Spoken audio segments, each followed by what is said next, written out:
Assalamualaikum warahmatullahi wabarakatuh. Selamat sore semuanya, selamat datang di Lab Paleontologi. Sebelumnya perkenalkan, aku April Rizky dan juga Perkenalkan, aku Safira Reskia Sidik. di kesempatan kali ini kami akan bahas mengenai materi gastropoda. Langsung saja sebelum kita membahas mengenai bagian morfologi cangkang dari gastropoda, terlebih dahulu kita akan bahas mengenai apa itu gastropoda. Oke, jadi gastropoda itu berasal dari bahasa Latin yang terdiri dari dua suku kata, yaitu gastro yang artinya perut dan poda atau podos yang artinya kaki. Sehingga gastropoda ini merupakan kelompok binatang yang menggunakan perutnya itu sebagai kaki, sehingga kita bisa lihat saat masih hidupnya dia itu merayap menggunakan perutnya.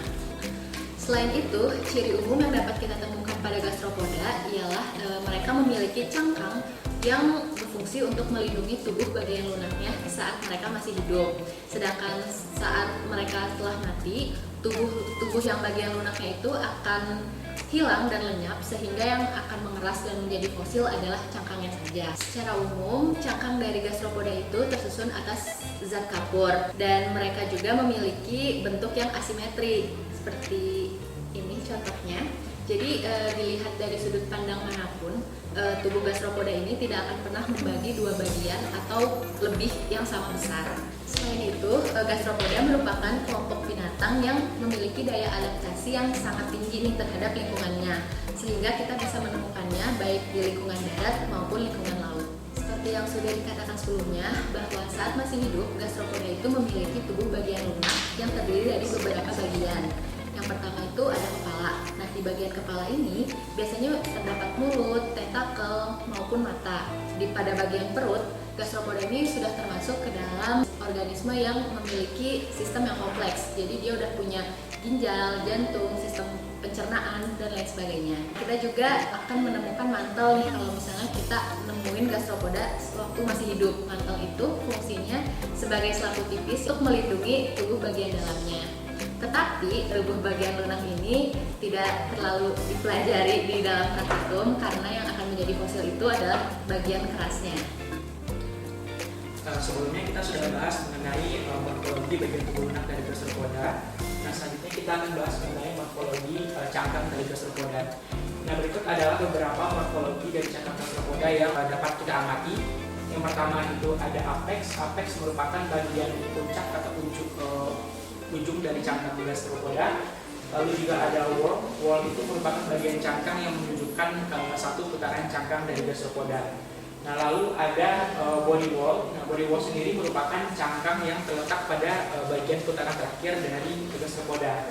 Pada body whorl sendiri itu ada beberapa penampakan yang bisa kita amati. Yang pertama itu ada aperture. Aperture itu merupakan bukaan atau lubang tempat keluar masuknya tubuh bagian lunak dari gastropoda. Lalu ada periostrum atau lip, merupakan bagian pinggir dari aperture. Di sini terbagi menjadi dua, yaitu outer lip dan juga inner lip. Untuk outer lip sendiri merupakan bagian lip yang mengarah ke bagian luar, sedangkan inner lip merupakan bagian lip yang terletak di bagian dalam. Dan selain body whorl, juga terdapat yang namanya spear. Spear merupakan bagian cangkang dari gastropoda yang berada sebelum body whorl atau bagian cangkang gastropoda di luar body whorl. Ada yang namanya sutura. Sutura itu merupakan garis yang memisahkan antara whorl yang satu dengan whorl yang lainnya. Lalu ada ornamentasi pada permukaan cangkang gastropoda yang dapat kita lihat. Umumnya dibagi menjadi dua, ada spiral ornamentation dan juga ada transverse ornamentation. Lalu ada ornamentasi tambahan seperti spines, yaitu berupa duri-duri yang dapat kita amati pada permukaan cangkang dari gastropoda. Oke, selanjutnya kita akan bahas mengenai putaran cangkang pada gastropoda. Menurut Moore, Lally Karen Fisher tahun 1952, putaran cangkang pada gastropoda dikelompokkan menjadi tiga. Yang pertama ada planispiral. Untuk planispiral sendiri, putaran cangkang yang melalui satu bidang. Pseudoplanispiral hampir sama dengan planispiral, tapi mulai mengarah berbentuk kerucut. Dan yang ketiga itu ada tropospiral. Tropospiral itu putaran cangkang yang sudah membentuk bidang tiga dimensi. Selanjutnya adalah arah putaran pada cangkang gastropoda. Arah putaran cangkang gastropoda sendiri terbagi atas dekstral dan juga sinistral. Perbedaannya adalah pada dekstral arah putaran cangkangnya searah dengan jarum jam, dan sebaliknya pada sinistral arah putaran cangkangnya berlawanan dengan arah jarum jam. Adapun cara mudah untuk menentukan apakah spesimen yang sedang kita amati itu arah putaran cangkangnya itu dextral atau sinistral adalah dengan mengarahkan bagian apexnya itu ke arah atas dan mengarahkan aperturnya itu ke hadapan kita sebagai pengamat. Lalu kita amati apakah aperturnya itu terletak di sebelah kanan atau di sebelah kiri. Jika apertur terletak di sebelah kanan, maka menandakan arah putaran cangkang spesimen yang kita amati adalah dextral atau menganan. Lalu jika sebaliknya, jika apertur terletak di sebelah kiri, maka menandakan arah putaran cangkangnya adalah sinistral. Pada cangkang yang kita amati saat ini dapat terlihat jika apertur terletak di sebelah kanan, maka cangkang ini arah putarannya adalah dextral. Selanjutnya ada sudut yang dibentuk oleh cangkang gastropoda. Itu terdapat dua jenis, ada apical angle dan juga ada pleural angle. Perbedaannya adalah apical angle merupakan sudut yang dibentuk oleh dua buah garis yang menyinggung apex dan juga wall pertama. Sedangkan untuk pleural angle sendiri merupakan sudut yang terbentuk oleh dua buah garis yang menyinggung body wall dengan wall sebelumnya. Adapun tujuan kita mempelajari pleural angle dan juga apical angle ini nantinya digunakan untuk geometri sebagai dasar studi evolusi, di mana perubahan dari sudut-sudut ini itu dari masa ke masa akan berubah menyesuaikan dengan bentuk cangkang dari gastropoda. Selanjutnya adalah sumbu putaran pada gastropoda. Itu terbagi menjadi 3 kelompok. Yang pertama, sumbu putaran yang tidak berongga atau padat, disebut juga sebagai columella. Yang kedua, sumbu putaran yang berongga dan kosong, disebut juga sebagai umbilicus. Yang ketiga, ada sumbu putaran yang awalnya berongga, kemudian terisi oleh material atau mineral, itu disebut juga sebagai kalus. Untuk spesimen yang kita amati saat ini dapat kita lihat sumbu putarnya itu berongga atau kosong, dapat dikelompokkan sebagai umbilicus. Selanjutnya kita masuk kepada ornamentasi dari gastropoda, terbagi menjadi 2, yaitu transverse ornamentation dan juga spiral ornamentation. Untuk transverse ornamentation sendiri merupakan ornamentasi yang terdiri dari ribs yang memotong whorl kurang lebih sejajar dengan garis tumbuh dan tegak lurus dengan sutura. Sedangkan spiral ornamentation, ornamentasi yang terdiri dari ribs yang halus dan kasar dan sejajar dengan sutura. Atau untuk mudahnya, transverse ornamentation sendiri itu tegak lurus dengan sutura atau bisa dibilang vertikal. Ini merupakan transverse ornamentation. Sedangkan untuk spiral ornamentation itu sejajar dengan sutura atau cenderung horizontal, di mana arah garisnya itu juga sejajar dengan sutura. Oke, selanjutnya kita masuk ke bentuk cangkang dari gastropoda.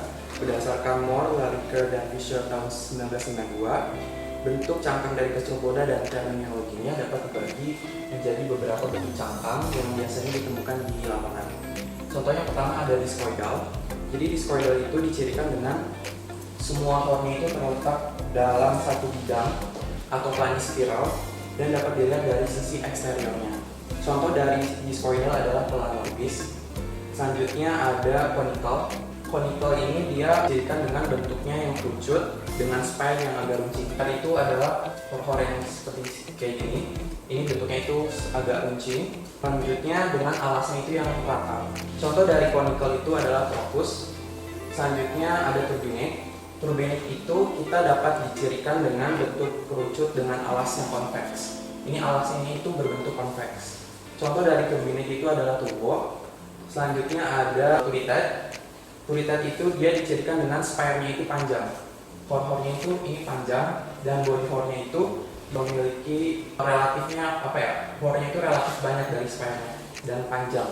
Contoh dari turritate adalah turritella. Selanjutnya ada fusiform. Fusiform itu kita dicirikan dengan spire-nya itu dia panjang juga, namun dia memiliki seperti leher. Leher di sini yang agak runcing di ujungnya. Contoh dari fusiform adalah fusinus. Dan yang terakhir ada cylindrical. Cylindrical itu dia bentuk cangkangnya setelah putaran pertama mengalami pertambahan putaran yang sangat besar atau yang sangat signifikan. Contoh dari cylindrical itu adalah natica atau keong sawah. Baik, selanjutnya saya akan menunjukkan fosilnya.